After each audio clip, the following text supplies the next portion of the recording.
The world thought it knew the limits of this war.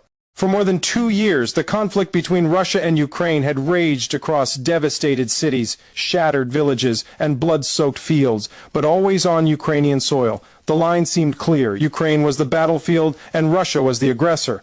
Moscow was supposed to be safe, the Kremlin untouchable.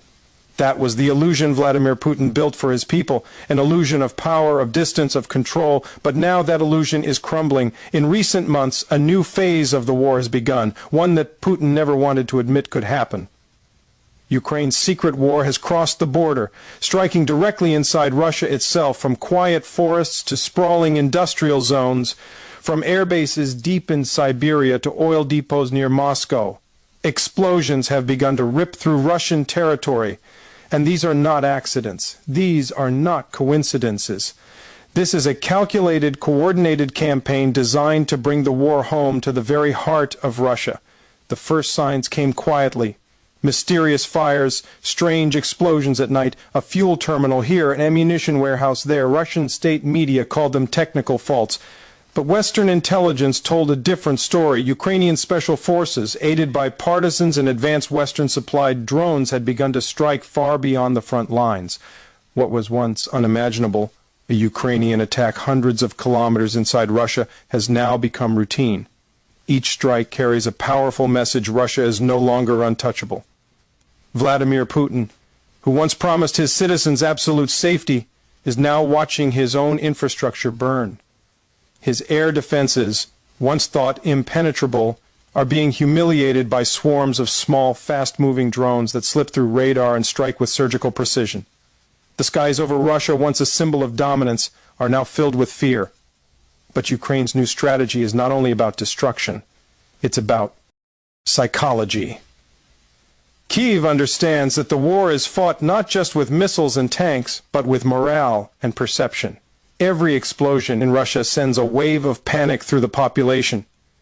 Every drone that reaches Moscow tells ordinary Russians a terrifying truth: the war is no longer far away. Imagine being in a Russian city hundreds of miles from the front and hearing air raid sirens for the first time. Imagine seeing smoke rise from an oil refinery or a military plant. For Russians who believed Putin's promise that the special military operation would never touch them, reality is now crashing in.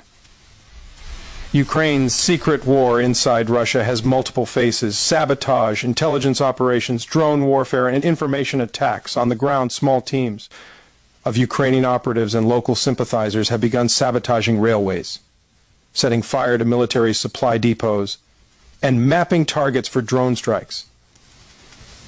In the air, Ukraine has developed an expanding fleet of long-range drones capable of traveling hundreds of miles and striking targets deep inside enemy territory.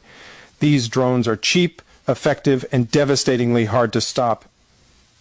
In one operation, a swarm of Ukrainian drones targeted the Pskov air base, hundreds of kilometers from the Ukrainian border. The result? Several Russian transport aircraft destroyed, millions of dollars in losses, and a deep sense of humiliation for the Kremlin. Putin's generals were forced to admit what they had long denied: that Ukraine could hit them anywhere. For the Ukrainian people, this shift represents something deeper. It's not just about revenge, it's about survival. Russia has bombed Ukrainian cities relentlessly.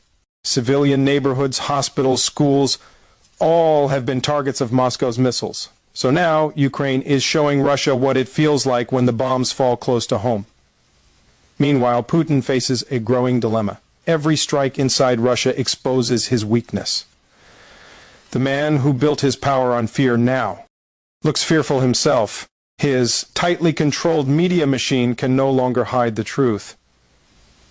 Videos of explosions, fires, and drone strikes flood social media within minutes. Even Russian citizens are beginning to question: if Putin can't protect us, then who can? Analysts say this new phase of the conflict could change the entire course of the war. For 2 years, Russia has enjoyed what military experts call strategic depth, the advantage of fighting outside its borders, where its infrastructure, economy, and population remained largely untouched. But Ukraine's secret campaign has begun to erode that shield. Oil supplies are being disrupted. Munitions factories are burning. Railways used to move troops and fuel are being sabotaged. Each attack inside Russia forces Moscow to divert resources, air defenses, troops and funds away from the front lines in Ukraine. Every drone that flies toward Moscow is one less missile that hits Kyiv. Every explosion in a Russian city weakens Putin's grip on power. Behind the scenes, Ukrainian intelligence plays a key role, known as the GUR, Ukraine's Military Intelligence Directorate. These shadowy operatives are now running a complex network of spies and informants inside Russia. They are not only collecting information, but actively coordinating operations.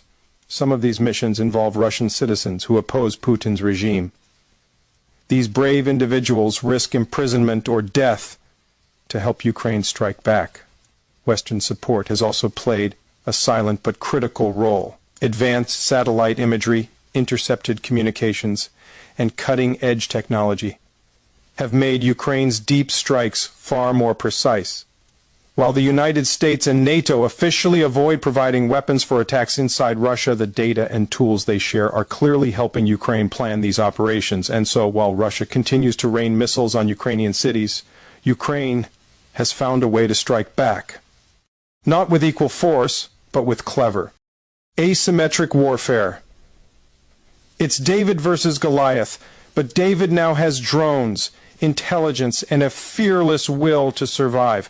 Putin's response has been predictable. More threats, more repression, more propaganda. He calls Ukraine's actions terrorism. He accuses the West of plotting Russia's destruction.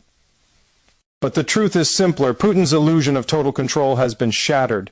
The war he started has come home. Inside the Kremlin, reports suggest growing paranoia. Putin has increased his personal security, avoided public appearances, and moved meetings underground. His generals argue about how to defend a vast territory that was never meant to be a battlefield. And ordinary Russians are beginning to feel the tension. As one analyst put it, Putin built his image as the man who made Russia safe again. But now, safety itself has vanished. The illusion of distance, the belief that war happens somewhere else, is gone. The Ukrainian strategy has transformed what was once a distant geopolitical conflict into a direct threat to Russia's own homeland. But make no mistake, Ukraine's secret war is not about revenge alone. It's a warning, a message to the Kremlin that as long as Russian bombs fall on Ukrainian cities, no part of Russia will remain untouched. And as the conflict deepens, something extraordinary is happening inside Ukraine itself. The nation, once seen as the underdog, has turned adversity into innovation. Ukrainian engineers are developing new long-range drones every month. Ukrainian intelligence is adapting faster than anyone expected. And Ukrainian morale, despite the exhaustion of war, remains unbroken. Every time a Ukrainian drone hits a target inside Russia, social media fills with one message. Now they know how it feels. Putin, once seen as the master strategist, now finds himself reacting rather than leading. His army is stretched thin, his economy is under pressure, and his citizens are growing restless. What began as an invasion meant to crush. Ukraine has become a quagmire threatening to consume Russia from within. In Moscow, the once untouchable image of the Russian leader is cracking. Whispers of dissent within the elite are growing louder. Businessmen complain of sanctions. Soldiers' mothers demand answers. Even loyal propagandists struggle to explain why the war has reached their own cities. As one Russian commentator quietly admitted, we were told the war was far away, but the sound of drones proves it's already here. Ukraine's secret war has exposed the truth. The Kremlin is vulnerable. The walls of power are no longer impenetrable. The myth of Putin's invincibility has been destroyed, not by massive armies, but by small, precise, and intelligent strikes carried out with courage and calculation. And perhaps that's the greatest irony of all. For years, Putin used fear as his greatest weapon. Fear of the West, fear of Ukraine, fear of change, but now it is fear that stalks him. Fear of the unseen, fear of the next explosion, fear that the war he unleashed will one day reach his own doorstep. In this new phase, Ukraine has turned survival into strategy. What began as a desperate defense has evolved into a campaign of disruption, one that threatens to reshape not just the battlefield, but the balance of power itself. The question now is not whether Ukraine can strike inside Russia. It's how far it will go. And every day, as the night sky glows with the fires of sabotage, one truth becomes clearer. The illusion of Putin's safety, the myth of his control, has been utterly obliterated. This is no longer just Ukraine's fight for freedom. It is a turning point in modern warfare, a war where intelligence, innovation, and resilience matter more than raw power. Ukraine's message to the world is clear.